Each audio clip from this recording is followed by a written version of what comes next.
Hey YouTube vinyl community, uh, this is my first video going through showing any kind of music collection I have. As you can see, there's my vinyl record collection.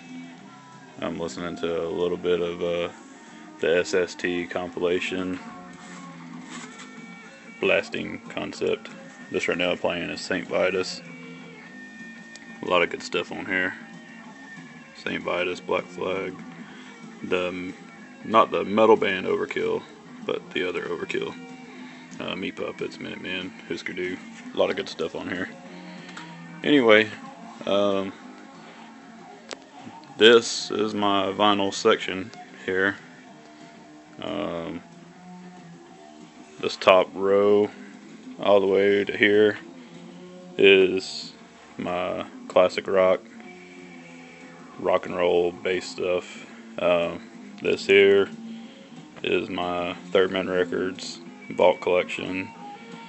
Here on through there is soul and R&B and little old school hip hop stuff like Curtis Blow.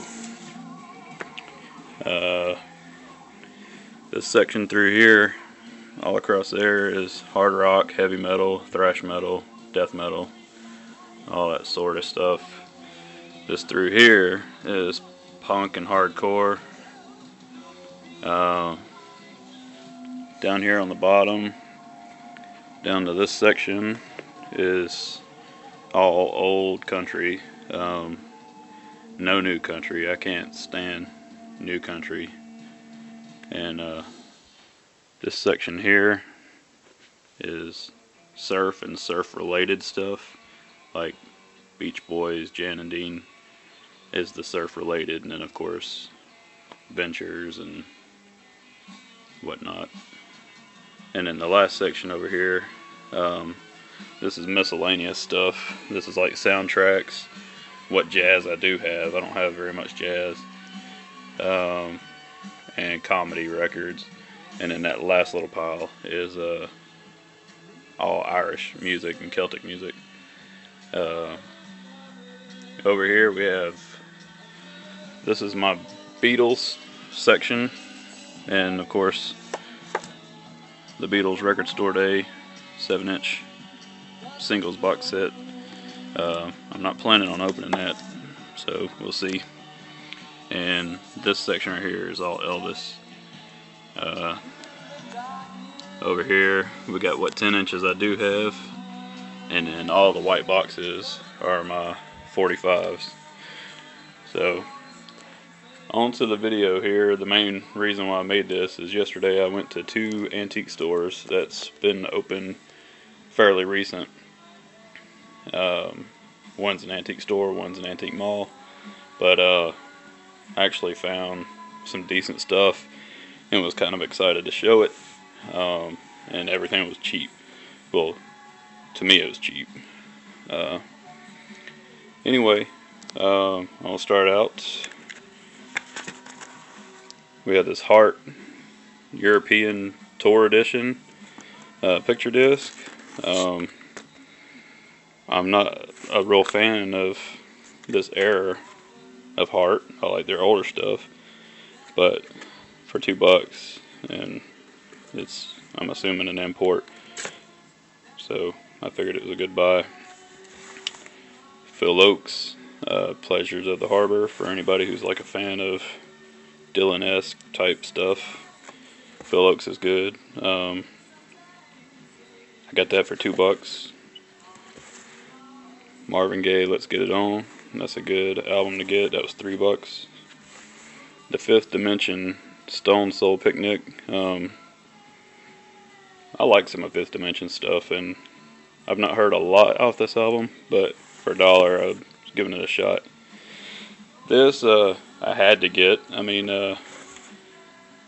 it's got some radio call letters on it and a sticker on the cover for, I guess, the radio station. Not to mention the promo cut up in the corner.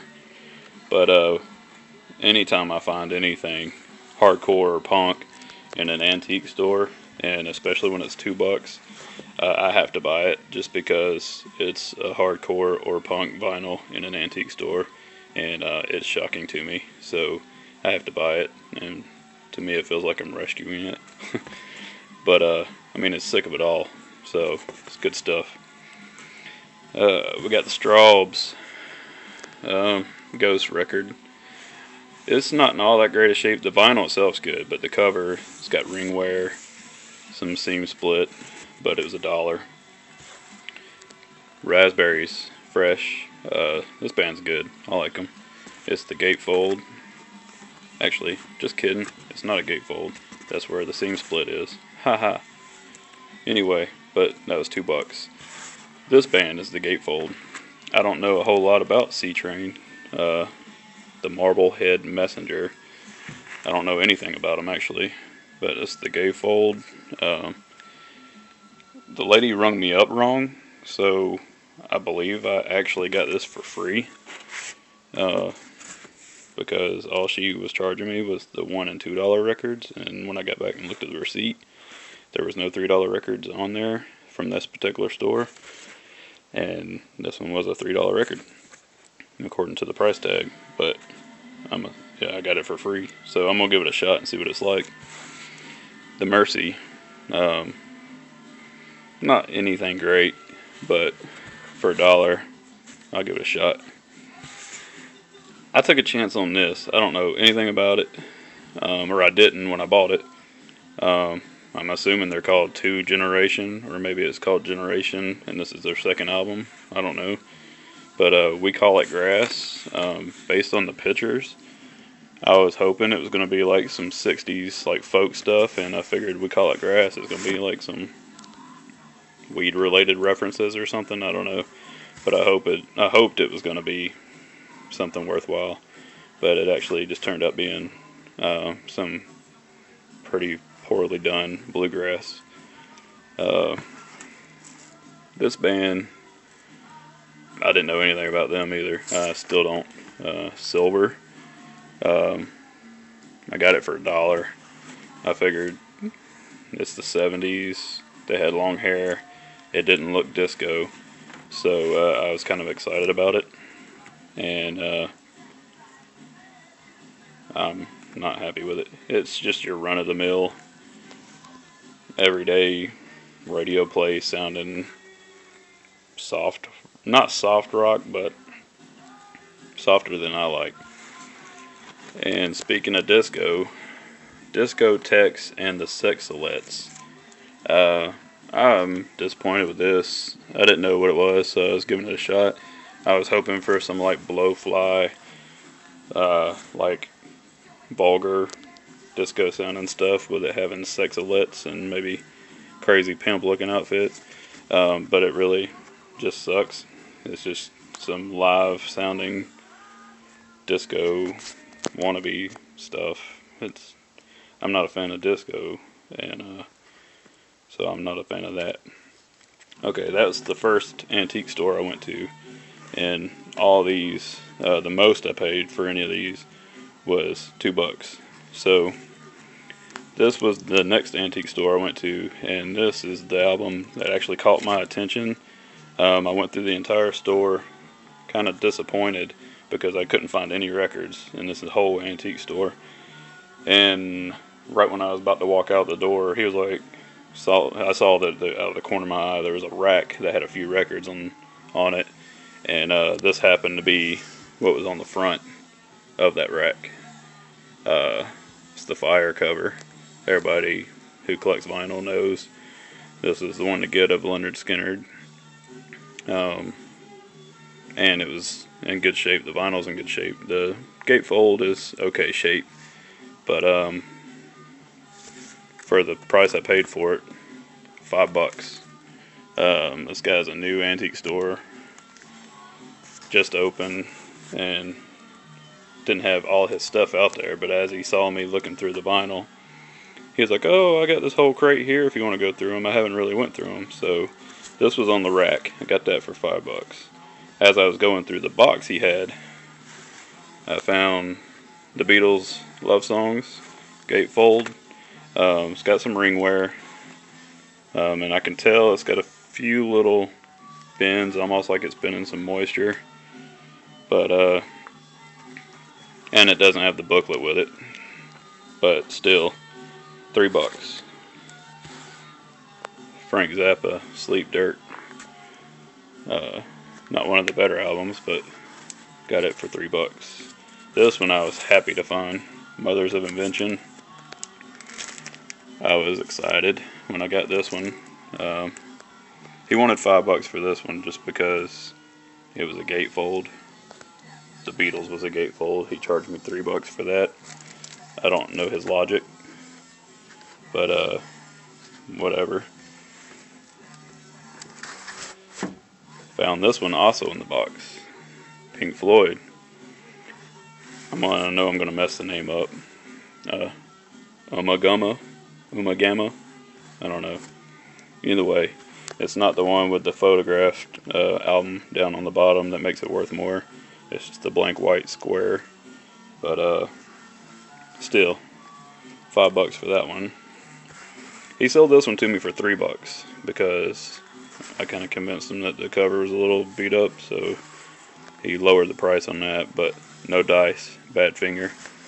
I was happy to get that.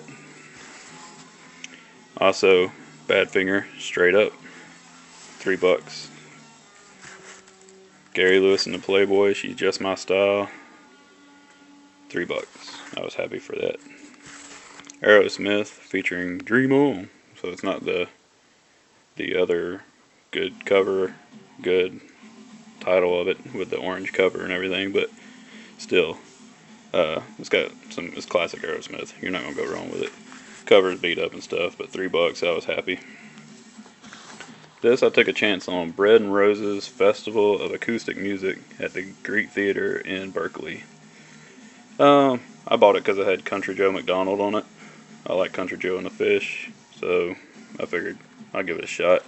And he only charged me $3. And the vinyl is great shape. The vinyl actually on all these I bought from his antique store was good to go. The covers, however, have seen some better days, such as this one here. Janis Joplin. Ringwear, pretty bad seam split. But it is the red 360 sound label. It's the Janis Joplin. I got them old Cosmic Blues. I mean, you can't go wrong with Janis Joplin. But, however, it was $3, even though it's a good album, and it is beat up. And last but not least, the Vogues Till. This one I actually got from the first antique store. Goes in this pile because I only paid $1 for this. But it's good. I like the Vogues. A little poppy, but Anyway, so that's my 13-minute long video. I'll end this with a quick pan of my stuff I have framed. Down there on the corner is the Awesome Rolling Stones in mono. And then it goes from there. Sloppy Seconds, Naked Raygun, Pogue, 7 Seconds, MOD, SOD, NoFX. The Queers, of course. The Meatmen, Fear. Minor Threat Reproductions. Pitballs 2000. Black Sabbath, Hatebreed. And here's my CD collection. And so, anyway, that's my autograph Ozzy picture over there that I've wanted to hang it up, but once we got it framed and ready to go, it is too heavy to hang up. It pulls my drywall. So anyway, I hope you enjoyed my not intended to be long video, but turned out when you're talking about vinyl, time flies when you're having fun, I guess. Anyway, thanks, and I'll probably post some individual videos of my specific genres some point, but we'll see. Alright, take care, YouTube.